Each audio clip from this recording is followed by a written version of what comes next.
Okay, let's start without wasting time. Market में आज एक ब्रेकआउट का सिनेरियो दिख रहा है बैंक निफ्टी में तो, और निफ्टी में भी लग रहा है ऐसा कि हो जाएगा। मार्केट को अगले दिन गैप अप है, गैप डाउन है, ये ऑब्जर्व करना बहुत मुश्किल है, लेकिन हमारा इंट्राडे डेटा हेल्प कर रहा है जिससे हम लोग ट्रेड ले पा रहे हैं बाइंग साइड पे या सेलिंग साइड पे। ठीक है, अगर हम बात करते हैं निफ्टी का, ठीक है, निफ्टी में अभी पूरा प्रॉपर पैटर्न नहीं बना है, ठीक है, देख रहे हो, लेकिन बैंक निफ्टी में अभी दिखाऊंगा मैं तो उसमें बन चुका है। ठीक है, अभी है क्या स्ट्रेटेजी, अगर ये मार्केट 440 के ऊपर क्लोज हो जाती है, ठीक है, एंड बैंक निफ्टी का जो अपना जो अभी हम देखेंगे तो बाय ऑन डिप्स की, अभी तक हम लोग बोथ साइड अपॉर्चुनिटीज ढूंढ रहे थे, बराबर है कि बोथ साइड देखेंगे, सेल की भी देखेंगे और बाय की भी देखेंगे। फिर हम लोग बाय ऑन डिप्स की स्ट्रेटेजी पे आएंगे, सेल को कम करेंगे और अगर ब्रेकआउट आता है इन केस तो निफ्टी के अंदर। ठीक है, बैंक निफ्टी में भी आ चुका है, वो देखेंगे। आपको अगर याद होगा कल हम लोगों ने जो स्ट्रेटेजीज देखी थी ब्रेकआउट ब्रेकडाउन में, तो उसमें हम लोगों ने फ्लैग एंड पोल पैटर्न देखा था कि फ्लैग एंड पोल पैटर्न देखो आज बना भी था, वो मार्केट ऊपर गया, फ्लैग एंड पोल, ठीक है, एंड ब्रेकआउट आगे मार्केट ऊपर चला गया। फ्लैग एंड पोल कब बनता है, जब आपका मार्केट एक ट्रेंडिंग होता है। ट्रेंडिंग मार्केट हम लोग कैसे पता चला जाते हैं, डेटा से, जो हमारा शीट पे डेटा अपडेट होता है। ठीक है, अब अगर मैं इसमें बात करता हूँ ये अच्छा सिनेरियो क्यों दिख रहा है, मार्केट में जो हम लोग कंसोलिडेट हो रहा है वो आपके ऊपर के लेवल पे कंसोलिडेट। मेरे लिए बस मार्केट में गैप डाउन नहीं होना चाहिए, बाकी केस सारा अच्छा बुलिश सिनेरियो दिख रहा है, बस गैप डाउन होगा तो दिक्कत ये होगी क्योंकि बायर्स आपके हैं अच्छे खासे, उनको फिर पैनिक होना शुरू कर देंगे। अगर मैं बात करता हूँ 15 मिनट्स के चार्ट पे, कल अपने लेवल्स निकाल लेते हैं, कल को क्या हो सकता है 17,340, ठीक है, ये एक मेजर इसका आज क्रॉस नहीं कर पाया, आज इसको क्रॉस कर देता तो अच्छा रहता, इसीलिए मैं थोड़ा सा अभी ब्रेकआउट का वेट कर रहा हूँ क्योंकि 7,350 क्रॉस करती फिर आपका 440 आ जाएगा, 440 के ऊपर की क्लोजिंग आपकी बहुत अच्छी क्लोजिंग होगी, हम लोग बाय ऑन डिप्स पे जाना शुरू कर देंगे फिर। ठीक, अगर मैं बात करता हूँ हम लोग 340 के ऊपर कैंडल क्लोज होते हैं, अपन लोग बाय कर की तरफ इनिशिएट करेंगे टुवर्ड्स 440 तक के टारगेट के लिए, 425 440। ठीक है, सेल की साइड अगर हमको जाना है तो या तो हम गैप डाउन खोल लें मार्केट, उस केस में ही जाएं, जैसे ये था मार्केट, दिस इज आपका गैप डाउन अच्छा नहीं है, आप अगर देखोगे ये ऑलमोस्ट रेंज में खुला था। ठीक है ना, अगर बैंक निफ्टी की बात कर रहा हूँ -20 पॉइंट, वो फ्लैट ही मानते हैं। बैंक निफ्टी अगर 200 पॉइंट ऊपर नीचे खुलता है तो उसको हम फ्लैट ओपनिंग मानते हैं, बहुत ज़्यादा गैप डाउन नहीं मानते। सेम निफ्टी अगर आपका 30 40 50 पॉइंट का होता है तो वो आपका फ्लैट ही ओपन होता है। ठीक है, अगर मैं इसमें बात करता हूँ नीचे के लेवल पे हम लोग शॉर्ट तभी जाएंगे जब मार्केट 17,180 के नीचे क्लोज हो जाएगा। ठीक है, या फिर हम लोग सेल राइस पे करेंगे। राइस कहाँ पे करें, 450 के आसपास आपको एक नेगेटिव प्राइस सेक्शन मिल जाए, 450 या 500 के आसपास। अभी ऑप्शंस का डेटा भी दिखाऊंगा, वो थोड़ा सा बुलिश भी दिख रहा है, लेकिन उससे ज़्यादा इंपॉर्टेंट है कि बाय कहाँ करें। तो पहला पॉइंट हमने बाय का ये देख लिया, दूसरा पॉइंट अगर अपने को बाय मिल जाता है 225 के आसपास, कैसे मैं दिखाता हूँ वो लेवल कैसे आया, समवेयर अराउंड मार्केट का आप ये देख रहे हो, इसमें आसपास अपने को कोई बाय का लेवल मिल जाएगा तो यहाँ पे अपन लोग पॉजिटिव प्राइस एक्शन पे बाय।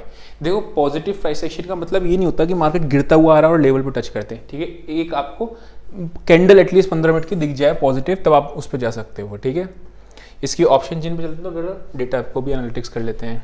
अब देखो मार्केट थोड़ा सा अलग तरीके से चल रहा है, कल हम लोगों ने देखा था कि पुट राइटर्स भागे थे, आज हम लोगों ने देखा कि कॉल राइटर्स भागे। डिपेंड करता है मार्केट ओपन कहाँ पे होते हैं। ठीक है, बस गैप डाउन ओपन नहीं होनी चाहिए, बाकी सारे केसेस सही हैं।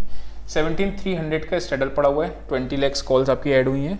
ठीक है, और मैं पुट साइड में बात करता हूँ तो 35 लाख, थोड़ा सा बुलिश सिनेरियो दिख रहा है। आपके 350 के कॉल लेटर्स हटे हैं और 1,40,000, 1,35,000, 3,24,000 बहुत हैवी नहीं है, वेरस 5,71, 19 लाख, 10 लाख, तो पुट राइटर्स आर हैवी। ये अपने को इंट्राडे में भी विजिबल था जब यहाँ पे आपकी शॉर्ट कवरिंग आ रही थी, ये पुट राइटर्स ऐड हो रहे थे। टिपिकल जो हम लोगों ने ऑप्शन चेन की एनालिसिस करते हैं वैसा ही दिन था इसका। ठीक है, तो इसमें भी सेम चीज़ वही है, आपका 300 में एक और ब्रेक लेवल है, 340 के ऊपर क्रॉस करेगा, कैंडल करेगा तो अपने को ट्रेड ऊपर की साइड मिल जाएगा, वरना फिर 225 250 के आसपास कोई मिल जाए पॉजिटिव प्राइस एक्शन तो अपन को बाई की साइड जा सकते हैं। अभी देखते हैं इसका बैंक निफ्टी का ऑप्शन चेन देखते हैं एक बार, उसके बाद फिर से चार्ट पे आएंगे। अगर शीट पे आपने देखा होगा स्टार्टिंग में मैंने लिखा था कि अगर हमें बुलिश जाना है तो बैंक निफ्टी की तरफ जाएंगे और अगर बेरिश जाना है तो निफ्टी की तरफ जाएंगे। बैंक निफ्टी ने एक बहुत अच्छा मूव दिया, ऊपर मैं बात करें 1.5% के आसपास का भागा था।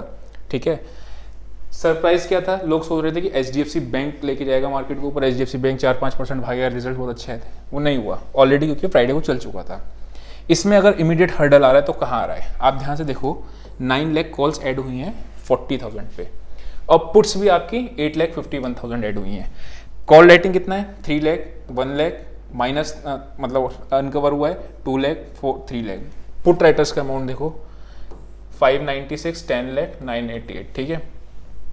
तो थोड़ा सा सिनेरियो अपना बुलिश का दिख रहा है। देखो एक चीज याद रखना, जब ईओडी डेटा और आपका इंटर डेटा मैच कर जाता है तो हम लोग फुल क्वांटिटी पे चले जाते हैं। End of the day analysis मतलब जो आपका डेटा आया और आपने लोगों जो आज एनालिसिस करते हैं एंड ऑफ द डे, वो अगर एंड ऑफ द डेटा कुछ और कह रहा है और इंटर डेटा कुछ और कह रहा है तो हम लोग हाफ क्वांटिटी में जाते हैं। और अगर वॉलेटिलिटी बहुत ज़्यादा है तो पोजीशन साइजिंग कम करते हैं या फिर हम ट्रेड नहीं करते हैं। सिंपल अपना बैंक निफ्टी का चार्ट और देखते हैं, ये थोड़ा सा इंटरेस्टिंग है। आ गया बैंक निफ्टी की अगर हम बात करते हैं तो सेम फ्लैग एंड पॉलिसी नहीं बना था। मैं अगर बैंक निफ्टी की बात करूं वन डे के चार्ट पे, ठीक है, तो ये सिंपली आपको एक ब्रेकआउट का सिनेरियो दिख रहा है। ब्रेकआउट आ गया था यस्टरडे फ्राइडे वाले दिन, लेकिन उस दिन क्लोजिंग खराब हो गई थी। अगर बहुत बड़ा गैप अपना लग के ना, थोड़ा सा गैप अप लग के रखा तो अपने लोग पोजीशंस को कैरी भी कर सकते थे अगले दिन ओपन अच्छा दिखने के लिए, ठीक है।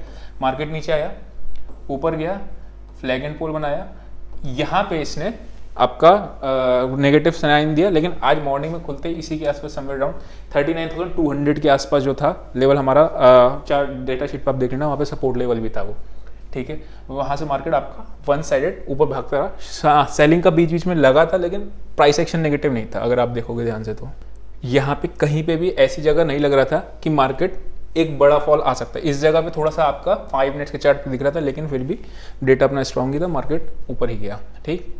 अब इसमें क्या मार्क करें? देखो हमेशा याद रखना एक चीज़ कि जब भी आपको बाइंग की साइड अपॉर्चुनिटी डिप्स से देखना होता है तो आप फाइंड करो कि प्रीवियसली ब्रेकआउट कहाँ से आया मार्केट में। बिकॉज एक ब्रेकआउट है, लेट्स से यहाँ पे मार्केट में एक ब्रेकआउट सिनेरियो आया। अब क्या होता है, जब मार्केट इसके आसपास आता है तो ये बायर्स वापस से डिफेंड करने की कोशिश करते हैं और नए बायर्स जिनकी ट्रेन छूट चुकी होती है वो वापस से आते हैं। इसीलिए हमारे जब भी आपने देखा होगा लेवल्स कैसे निकलते हैं, प्रीवियसली जो कहाँ से मार्केट घूमा है प्रीवियसली वो देखना इंपॉर्टेंट होता है। जैसे आपका ये है, ठीक है। आज तक हालांकि मैं आज आपको जो स्ट्रेटेजीज दूंगा प्राइस एक्शन की, उसमें मैं आपको बताऊंगा किस तरीके से आप टॉप और बॉटम के नियर के आसपास, एग्जैक्ट नहीं लेकिन नियर के आसपास आप ट्रेड ले सकते हो। अभी फिलहाल इस पर वापस आते हैं। अगर ब्रेकआउट का सिनेरियो कहाँ दिख रहा है? समवेयर अराउंड इस लेवल के आसपास, करेक्ट। तो अगर मार्केट आपको डिप मिलता है और 39,550 600 के आसपास मिलता है और पॉजिटिव प्राइस एक्शन एक कैंडल बनाता है तो अपन लोग यहाँ पे बाय कर सकते हैं, नंबर 1। नहीं तो ब्रेकआउट हम लोग कहाँ करेंगे? 40,050 के ऊपर जब मार्केट सस्टेन करना शुरू हो जाएगी तो एक ब्रेकआउट का सिनेरियो दिख जाएगा तो ऊपर की तरफ अपने को मूव मिल जाएगा, ठीक है। सेल हम लोग कब करेंगे? तभी करेंगे जब इस लेवल के नीचे आए। दो जगह सेल होता है, या तो राइस पे सेल करते हैं या फिर हम लोग आपका ब्रेकडाउन पे सेल करते हैं। तो ब्रेकडाउन जब इसके नीचे आएगा तभी अपने लोगों को ब्रेकडाउन मिलेगा, नहीं तो राइस कहाँ पे है वो हम देखेंगे एक बार केस कि सेल ऑन राइस का केस। हालांकि मैं इसमें बैंक निफ्टी में बाय ऑन डिप्स के लिए ज़्यादा कंफर्टेबल हूँ rather sell on rise. Last breakdown कहाँ आया था? ध्यान करो, लास्ट ब्रेकडाउन मार्केट में ये आया, नीचे आया और उसके बाद यहाँ से आपकी शार्प सेलिंग आई। तो मैं अगर लास्ट ब्रेकआउट की बात करता हूँ तो अपन लोग चलते हैं चार्ट पे। समवेयर अराउंड इस लेवल के आसपास से आपका ब्रेकडाउन आया था जो आया था आपका 40,400, ठीक है। 40,400 के आसपास, 500 के आसपास अगर अपने को कोई नेगेटिव प्राइस एक्शन मिलता है तो मैं ट्रेड सेल की तरफ स्कैल्पिंग में जाऊंगा, ठीक है। बड़ा ट्रेड, जब आप ट्रेंड के अगेंस्ट कोई ट्रेड लेते हो तो बहुत बड़ा ट्रेंड कैप्चर करने की कोशिश मत करना स्कैल्पिंग के थ्रू। हालांकि जब आप ट्रेंड के फेवर में जा रहे हैं तब आप ट्रेंड को बड़ा मूव कैप्चर करने की कोशिश करना, सिंपल। तो आई होप आपको समझ में आया होगा। निफ्टी और बैंक निफ्टी दोनों ही केसेस में सिनेरियो थोड़ा सा अच्छा दिख रहा है, बस गैप डाउन नहीं होना चाहिए। बाकी सारे सिनेरियो हमारे लिए अच्छे हैं, ठीक है। लेवल्स हम लोगों ने मार्क कर ही लिए, ऑप्शन चेन का डेटा हमारा ठीक है। निफ्टी बैंक में आपका ब्रेकआउट का सिनेरियो अभी निफ्टी में नहीं आया है ब्रेकआउट, वैसा जब आ जाएगा 440 के ऊपर क्लोजिंग हो जाएगी तो हम लोग फिर दोनों में ही बाय ऑन डिप्स की स्ट्रैटेजी की तरफ जाएंगे। आज के लिए इतना ही, see you next video, till then bye bye.